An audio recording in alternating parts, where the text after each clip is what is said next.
तहरीक इंसाफ के अंदर जो ज़ाहिर इख्तलाफात हो रहे हैं वो अपनी जगह पर हैं, मगर वो बार बार ये सवाल कर रहे हैं कि जी हम कारकुनों को कोई गोलियों का सामना करने के लिए नहीं लेके गए थे, हम रियासत से ये एक्सपेक्ट ही नहीं करते थे कि रियासत ये कुछ हमारे साथ करेगी। 8 लोगों की वो तस्दीक कर रहे हैं, ज़ाहिर बड़े बड़े दावे ज़रूर कर दिए गए कुछ रहनुमाओं की तरफ से, बट 8 लोगों के नाम के साथ वो तस्दीक कर रहे हैं कि वो मारे गए हैं। वो कहते हैं इसलिए हुआ कि हमें भागना पड़ा वहाँ से क्योंकि हम रियासत से ये तवक्को नहीं कर रहे थे।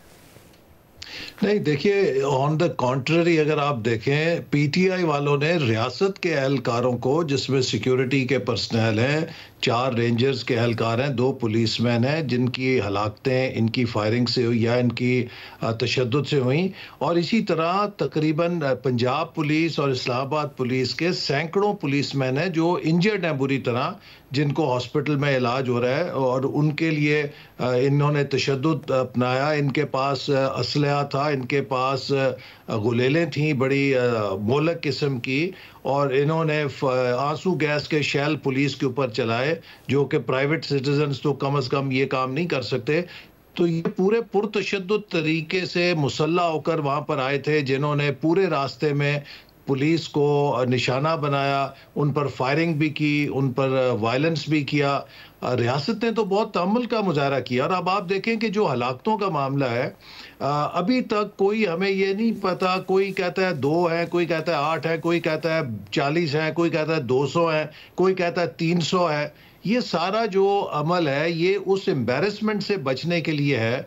ये एक स्पिन देना चाहते हैं अपनी उस रिट्रीट को, अपनी उस एम्बैरेसमेंट को, जिसके इनको हजीमत वहां पे उठानी पड़ी, वहां से लीडर भाग गए और मगर ये इल्जाम लगा रहे हैं पार्टी करम पे छोड़ गए। पार्टी इस वक्त खुद बहुत ज्यादा मसाइल का शिकार हो गई है, बजाय इसके कि वो कारकुनों के हवाले से कोई बात करे, फहरिस्त फौरी तौर पर ऑथेंटिक सामने लाती। बट इंटरनेशनल मीडिया तो रिपोर्ट कर रहा है ना, और ज़ाहिर इल्ज़ाम भी लगाया जा रहा है कि जो अस्पताल हैं उनको डेटा रिलीज़ करने से रोका जा रहा है। अब बीबीसी ने बताया कि 45 से 55 के दरमियान ऐसे लोग लाए गए जिन्हें गोलियां लगी थी। ये पोली क्लिनिक अस्पताल के डॉक्टर्स के हवाले से उन्होंने दावा किया।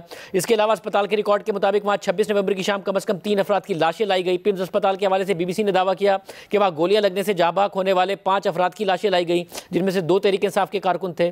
बरतानवी अखबार गार्जियन के हवाले से, सरकारी ज़राए के हवाले से दावा हो कि 17 हलाकतों का दावा किया गया है। तो ये इंटरनेशनल मीडिया रिपोर्ट कर रहा है। देखिए, ये जो रिपोर्टर्स हैं, ये आपको पता है कि डॉक्टर्स के अंदर भी पॉलिटिकल एफिलिएशन वाले लोग हैं। जहाँ तक मेरे इल्म में है, दोनों अस्पतालों की इंतज़ामिया ने हैंड आउट जारी किया है कि उनके पास कोई ऐसी लाशें नहीं है कि जो बुलेट इंजरीज के साथ वहाँ पर उनकी कस्टडी में हो। और इसका बहुत आसान तरीका है कि जो लोग जिनकी अमवात हुई हैं उनके पर्टिकुलर्स मालूम किए जा सकते हैं। लेकिन जैसे मैंने कहा कि ये सारा कहानी जो बनाई गई है कि जी 200 बंदा मर गया, 300 बंदा मर गया, ये तो वहाँ पे कोई जलियांवाला बाग का एक सीन बनाकर पेश कर रहे हैं कि जैसे पता नहीं कितना वहाँ पे खून की होली खेली गई। अगर आप सोशल मीडिया पे जाएं तो लाल स्याही फेंक के पूरा ब्लू एरिया का इलाका उन्होंने लहूलुहान कर दिया है। ये जो अफसाना गिरी है ये तो पीटीआई पे ख़त्म है ना, इसके तो वो चैंपियन है। हकीकत में कुछ हो झूठ को ये सच बना के सोशल मीडिया पे ड्रामों की तरह पेश करते हैं, अपने लोगों के आंसू निकलवाते हैं, कभी उन्हें हंसाते हैं। तो इसका किसी किस्म का हकीकत से ताल्लुक नहीं। हकीकत ये है कि ये लोग मुसल्ला होकर आए, इन्होंने वफाक के खिलाफ बगावत की, एक सूबाई हुकूमत के वसाइल का बेदरेग इस्तेमाल किया रियासत के दारुल खिलाफे में आके उधम मचाने के लिए। और इनका जो असल प्लान था वो पार्लियामेंट हाउस पे कब्जा करना था। जैसे ये 2014 में धरना देने का बहाना देकर आया और उसके बाद वहां पर पहुंच के इन्होंने पार्लियामेंट के ऊपर धावा बोला, पीटीवी के ऊपर धावा बोला। और ये सब कुछ ये तब करते हैं कि जब कोई बैनुल अक़वामी इवेंट पाकिस्तान में हो रहा हो। इससे पहले एससीओ की समिट हो रही थी, तब धरने का ऐलान कर दिया। अब बेलारूस के क्योंकि मगर आप लोगों की तरफ से जितना जो पॉलिटिकल एंगेजमेंट आप लोगों से करता है या फिर एस्टैब्लिशमेंट से करते हैं, लेकिन गंडापुर साहब हो, दीगर रहनुमा हो, उनके बारे में आप लोगों की तरफ से इतनी तनकीद की गई कि ये कॉम्प्रोमाइज्ड है। तो पीटीआई के कारकुन की नज़र में भी अगर जो क्रेडिबिलिटी ख़त्म की वो आप ही लोगों ने की ना, उनके अपने अमल के अलावा आप लोगों ने भी किरदार अदा किया, इसलिए वो सिर्फ बुशरा बीबी को सुन रहे थे। अगर आप लोग तवक्को कर रहे थे कि वो इतने आगे तक नहीं आएंगे तो वो आ गए थे, और वो अगर आपके लिए भी एक सरप्राइज एलिमेंट लेकर आ गए थे। तो ये जो क्रेडिबिलिटी लूज की है कि कारकुन तैयार नहीं है, उसमें हुकूमत का भी किरदार नहीं है। नहीं, इसमें हुकूमत का कोई कसूर नहीं। देखिए, जहाँ तक अली अमीन गंडापुर साहब हैं, उनकी एक पोजीशन जो है, मैं समझता हूं कि वो दो कश्तियों के सवार हैं। एक तरफ पार्टी को पूरा खुश करना चाहते हैं, दूसरी तरफ अपने सरकारी मनसब को भी वो अदा करना चाहते हैं। जहां पर वो जिस कुर्सी पर बैठे हैं, ये एक बड़ा जिम्मेदार ऑफिस है, उन्होंने आइन का हल्फ लिया हुआ है। उसके हवाले से वो ज़रूरी नहीं है कि एक पॉपुलिस्ट सियासत करें, उनको प्रॉपर सियासत करनी चाहिए और उनको अपने कारकुनों को और अपनी जमात को एजुकेट करना चाहिए कि इस वक्त मुल्क के क्या हालात हैं। आप देखिए इनकी सफ़ों के अंदर जिस किस्म के आपको फुटेज रिलीज हुई है, मुसल्ला लोग आए थे। ये तो अल्लाह का शुक्र है कि यहाँ से कब्जा ख़त्म करा दिया गया, इनको खाली करा दिया गया, वरना वो दहशतगर्द के जो कभी इस्लामाबाद के हार्ट में पहुंचने का तसव्वुर नहीं कर सकते, वो सब इनकी जुलूस की मैयत में इस्लामाबाद के हार्ट तक पहुंच चुके थे। और लेकिन अब ऐसे इकबाल साहब, जिस तरीके से तहरीक इंसाफ पर सवाल उठ रहा है कि वो 250-300 के करीब लोगों की शहादतें कह देते हो, फिर नंबर नहीं देते, इसी तरीके से हुकूमत ने भी बहुत सारे दावे किए, दहशतगर्द आ गए, ये आ गए, वो कहाँ है, वो कहाँ है उनकी फहरिस्त कि इनके जुलूस में सारे लोग मौजूद? हुकूमत ने उनके पर्टिकुलर्स भी दिए हैं और जो गैर मुल्की गिरफ्तार किए गए हैं उसके बारे में भी उनके तमाम पर्टिकुलर्स रिलीज किए गए हैं। और ऐसे मतलब देखिए, जो गैर मुल्की होना और दहशतगर्द होने में फ़र्क है ना, कि वो दहशतगर्द थे, ये इस्टेब्लिश करना, ये कैसे वो गैर मुल्की दहशतगर्द कैसे थे? देखिए, जो दहशतगर्द है उसके माथे पे तो नहीं लिखा होता कि वो दहशतगर्द है। दहशतगर्द हर गैर मुल्की के माथे पे भी नहीं लिखा ना वो दहशतगर्द है। और मैं आपको अर्ज करूं ना, देखिए शाहजेब, जब लाहौर में जमान पार्क में पुलिस गई थी तो वहां पे तो आपने देखा कि वो लोग जिन्होंने स्वात ऑपरेशन में और कहां कहां जंगें लड़ी हुई थी, वो सब वहां पर मौजूद थे और उनके आप हुलिये देख के बता सकते थे कि ये सब ट्रेंड कमांडोज हैं कि जिन्होंने पुलिस के ऊपर पेट्रोल बॉम्ब बनाए और अपने कारकुनों को तरबियत दी कि कैसे पेट्रोल बॉम्ब बनाए जाते हैं। इसी तरह जो फुटेज जारी की है मीडिया के ऊपर आ रही है कि इन लोगों ने जो मुसल्ला आए थे और इनके अजायम क्या ये बंदूकों की बेलारूस के सदर को सलामी देने के लिए आए थे, ये दंगा फसाद और खून खरारेजी करने के लिए आए थे असले के साथ। तो इसलिए मैंने कहा कि ये हमारे लॉ एनफोर्समेंट एजेंसीज ने कैपिटल इस्लामाबाद में एक बहुत बड़ी तबाही जो खून रेजी की सूरत में हो सकती थी उससे बचा लिया है। और पाकिस्तान की जो बदनामी इन्होंने करनी थी पार्लियामेंट में अलगार करके, उससे हम बच गए हैं। और मैं समझता हूं कि अब पीटीआई को इससे सबक सीखना चाहिए।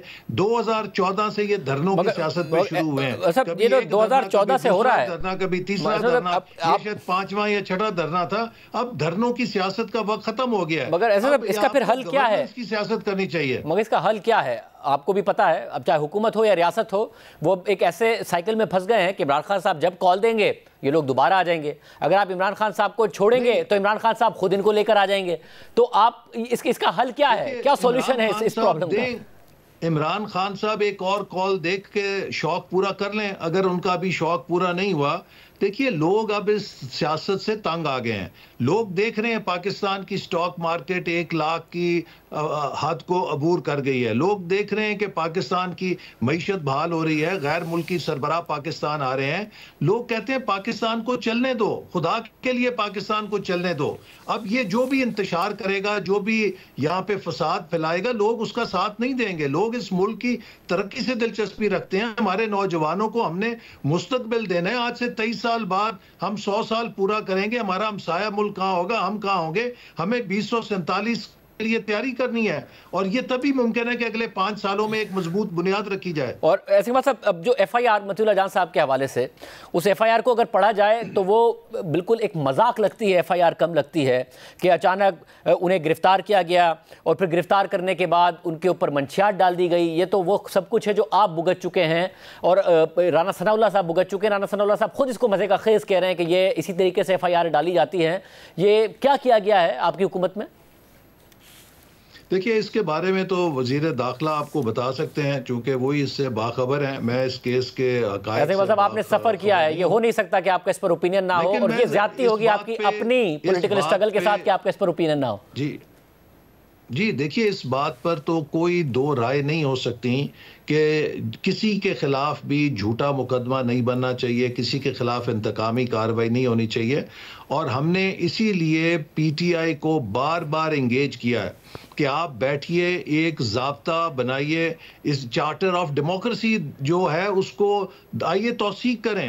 हम इस मुल्क के अंदर एक नई सियासत की इब्तिदा करें। पीटीआई की बात कर लिया। 246 ग्राम आइस डाली गई है एक जर्नलिस्ट पर।